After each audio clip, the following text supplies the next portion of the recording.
number 4, current, electricity and magnetism. Children, then we are going to learn page number 25.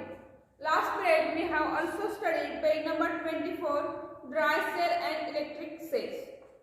Today we will teaching lead acid cell. lead acid cell. त्या मराठीमध्ये laid आम्ल विद्युत घट. ठीक आहे, sale म्हणजे विद्युत घट म्हटलं जातं. तर त्याविषयी आपल्याला माहिती बघायची आहे. तुम्ही वेगवेगळ्या वाहनांमध्ये रिक्षामध्ये असेल किंवा जे 4 व्हीलर्स आहेत तर त्याच्यामध्ये जे बॅटऱ्या वापरल्या जातात ना, तर त्या बॅटऱ्यांविषयी आपल्याला थोडक्यात माहिती घ्यायची आहे. तर त्याच्यामध्ये आपण ऍसिड्स करतो बघा, हा शब्द आपण ऐकला असेल. तर त्या ऍसिड्स मध्ये कशा स्वरूपाच्या बॅटऱ्या ज्या असतात ना, त्या कशा स्वरूपाच्या असतात तर त्या आज आपल्याला माहिती घ्यायची आहे किंवा त्याबद्दल आपल्याला डिस्कस करायचं आहे. तर बघा पुस्तकामध्ये काय सांगितलंय, फिगर 4.3 दिलेली आहे. बघा पुस्तकामधली 4.3 फिगर जी दिसते ना, तर ती या ठिकाणची मी ब्लॅकबोर्ड वरती ड्रॉ केलेली आहे. Depicts the design of lead acid cell. Let us examine its principle. तर आपल्याला यामध्ये जे लेड ऍसिड ची डायग्राम जी दिलेली आहे तर त्याच्यामध्ये जे प्रिन्सिपल दिलेलं आहे म्हणजे त्याचं जे तत्व आहे तर ते तत्व आपल्याला अभ्यासायचं आहे. तर त्याचं तत्व काय आहे बघा, These type of cell can be reached after getting electrically discharged. म्हणजेच ही बॅटरी जी आहे ना तर ती डिस्चार्ज जर झाली तर ते पुन्हा चार्जिंग करता येते. या चार्जिंग वरच्या बॅटरी असतात असं थोडक्यात म्हणायचं आहे. मग हे चार्जिंग इलेक्ट्रिकल स्वरूपात असतं किंवा मग हे ऍसिडच्या स्वरूपामध्ये सुद्धा असतं. The lead acid cells contain a lead electrodes. याच्यामध्ये lead electrodes असतात. And lead acid cells contain a lead electrode and lead oxide electrodes. तर या ठिकाणी तुम्हाला दोन इलेक्ट्रोड दिसतात, हे आणि हे.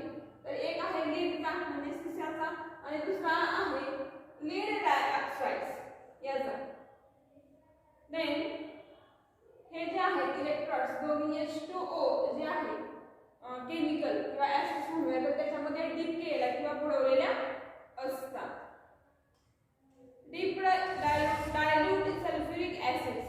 ठीक आहे, सल्फ्युरिक ऍसिड्स मध्ये डायल्यूट केलेले आहेत.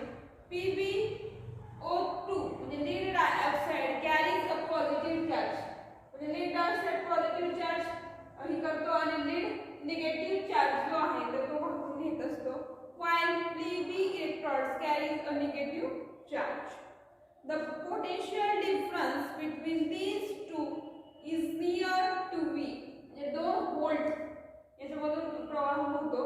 Because of the chemical reaction between the substances in the cell, electrical charge is produced on both electrodes and electric currents flow through the load in the circuit. म्हणजे यामध्ये काय सांगितलेलं आहे बघा, याच्यामधून जो विद्युत प्रवाह किंवा विद्युत प्रवाह म्हणतो तयार होतो तो जसं की बल्ब मधून विद्युत प्रवाह याच्यामधून फ्लो होतो किंवा वाहत जातो.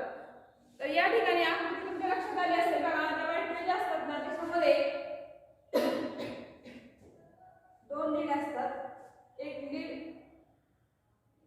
लीड डायऑक्साइड याचा पॉझिटिव्ह चार्ज, लीडचा निगेटिव्ह चार्ज असतो.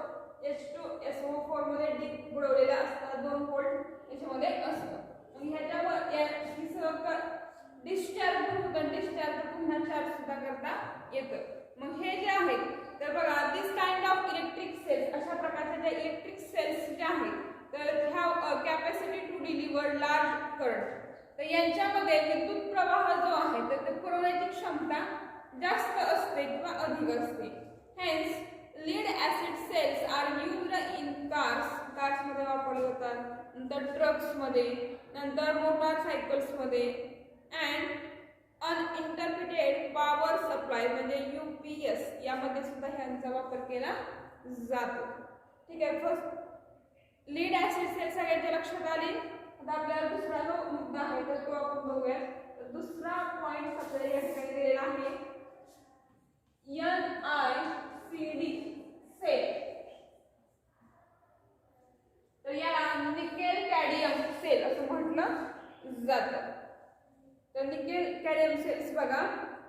days a variety of gadgets are available.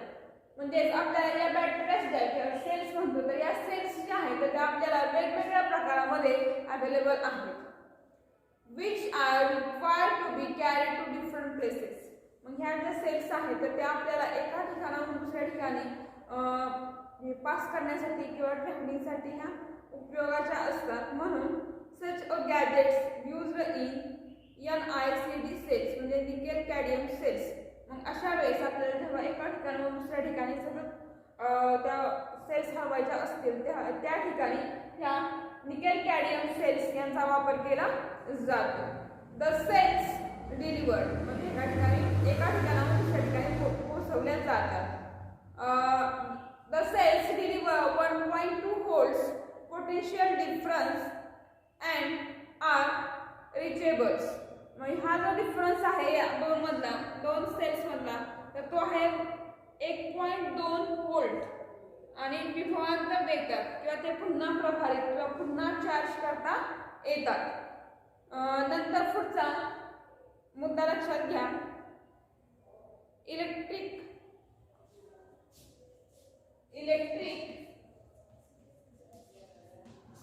Circuit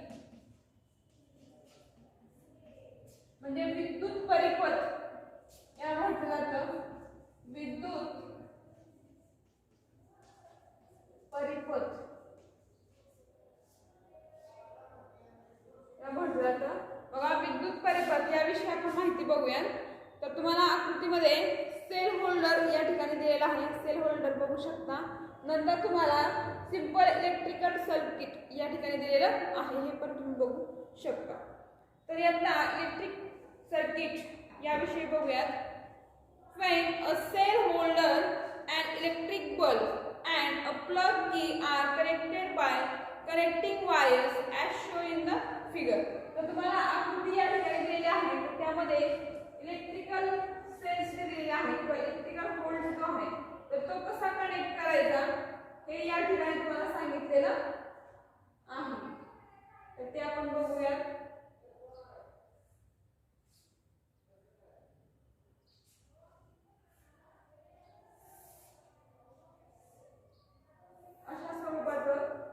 structure या ठिकाणी दिसेल. या ठिकाणी प्लग की आहे. प्लग की then plus minus negative charge इथे सेल्स आपण यूज केलेली आहे. देन इलेक्ट्रिकल बल्ब या ठिकाणी आपण वापरत आहोत. ठीक आहे. हा आहे आपला electric bulb.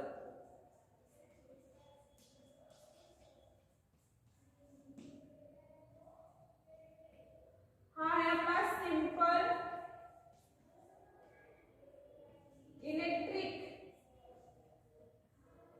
Circuit.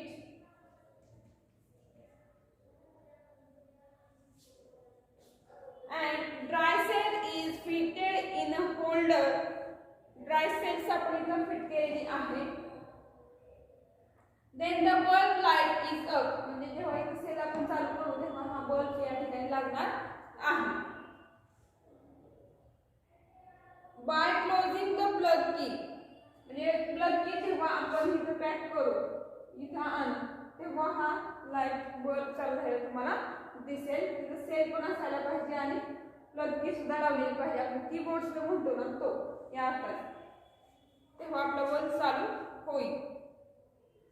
Then this means that a current flow through the circuit and bulb light up. On the removal of cells म्हणजे जेव्हा आपण सेल काढतो तेव्हा काय होते बघा. The electric current flowing through the circuit stop as indicated by the bulb which ceases to glow. This type of connection of electric components is called as electrical circuits. म्हणजे जेव्हा आपण सेल काढून घेऊ तेव्हा बल्ब लागणार नाही. विद्युत प्रवाह थांबतो त्या ठिकाणी. A circuit is shown in figure 4.4b म्हणजे ही आकृती दाखवलेली आहे ती त्यामध्ये the cells shows by the symbol. तर या ठिकाणी सेलचा सिंबल अशा स्वरूपाचा तुम्हाला पुस्तकामध्ये दिलेला आहे. तर तर हा आडवा दिलेला आहे, तर उभा जो सिम्बॉल असतो तर तो अशा ठिकाणी किंवा अशा पद्धतीने तुम्हाला या ठिकाणी दिलेला आहे. प्लस आणि मायनस वरती घेऊ शकता, हे जोडलेले असतात. सेल्स अशा स्वरूपाची प्रमुख इथं आडव्या स्वरूपामध्ये लिहिलेली आहे, तर तशा स्वरूपामध्ये सुद्धा दिसेल. And electrical circuit is also used in home supply. However, the electricity supply is made from outside instead of the electrical cells. You will learn about these later. म्हणजे अशा प्रकारचे जे इलेक्ट्रिकल सर्किट्स जे आहेत तर ते आपल्या घरामध्ये वापरले जातात आणि विद्युत घटक म्हणजे आपल्या सेल्स जे आहेत तर सेल्स ऐवजी आपण बाहेर ज्या म्हणजे खांब वगैरे असतात का नाही लाईटचे त्याच्यावरती ज्या तारा असतात तर त्या तारांमधून आपल्याला इलेक्ट्रिसिटी सप्लाय केली जाते. आता पुढचा आहे कनेक्टिंग सेल्स. याविषयी आपण माहिती बघूयात. कनेक्टिंग सेल्स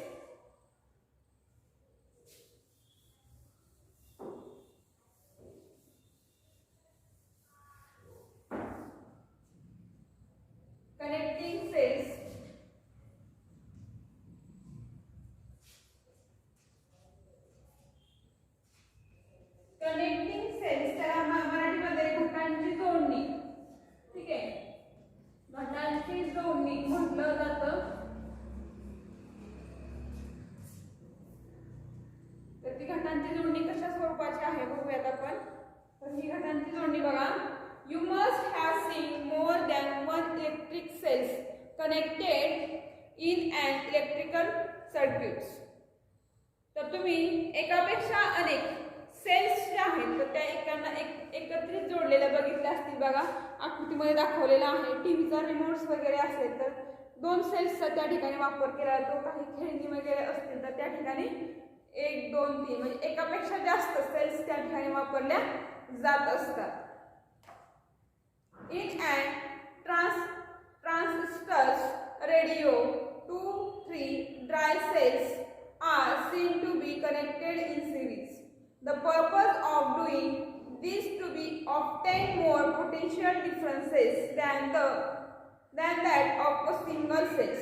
म्हणजे अनेक सेल्स जोडण्याचं कारण काय आहे की अनेक सेल्स जोडल्यामुळे त्याच्यामधला जो करंट आहे तर तो आपल्याला पोटेन्शियल डिफरन्स जे आहे तर ते जास्त राहील किंवा दीर्घ काळासाठी टिकेल यासाठी. Therefore, it is possible to obtain higher currents if the cells are connected as shown in the figure. तर 4.5 तुम्हाला दिलेली आहे आकृती. तर या ठिकाणी तुम्हाला कसं जोडायचं त्याचं स्ट्रक्चर या ठिकाणी दिलेलं आहे, बघू शकता तुम्ही. नंतर पुढे काय सांगितलंय बघा. In the series connections the positive terminal of one cells is connected to negative terminals of second cells. The positive terminal of the second cell is connected the negative terminal of the third one. Therefore, if each cell has a potential differences of 1 volt, the total potential difference of 3 cells will be 3 volt. तर या ठिकाणी आपल्याला ज्या cells आहेत तर त्या सेल्सची जोडणी करताना काय करायचं, पॉझिटिव्ह निगेटिव्ह जर चार्ज असेल इथं समजा पॉझिटिव्ह असेल सेल्स वरती असतं तर त्या ठिकाणी तुम्हाला इथं निगेटिव्ह चार्ज दिसेल. नंतर आपल्याला इथं पॉझिटिव्ह निगेटिव्ह अशा पद्धतीने जोडायचं आहे. दोन्ही पॉझिटिव्ह अंतर घेतलं तर त्या सेल्स चालू होत नाही. त्यामुळे एक पॉझिटिव्ह एक निगेटिव्ह अशा स्वरूपाने जर तुम्ही जोडलं तर त्याच्यामधून जे इलेक्ट्रॉन असतात ना त्या इलेक्ट्रॉनचा फ्लो होतो. म्हणजे अपोजिट जर असेल तर सेम असेल तर इलेक्ट्रॉन त्याच्यामधून वाहत नाही. इथपर्यंत सगळ्यांचा भाग लक्षात आला असेल. जेवढा भाग शिकवलेला आहे तेवढा सगळ्यांचं तुम्ही वाचन करायचं आहे. थँक्यू.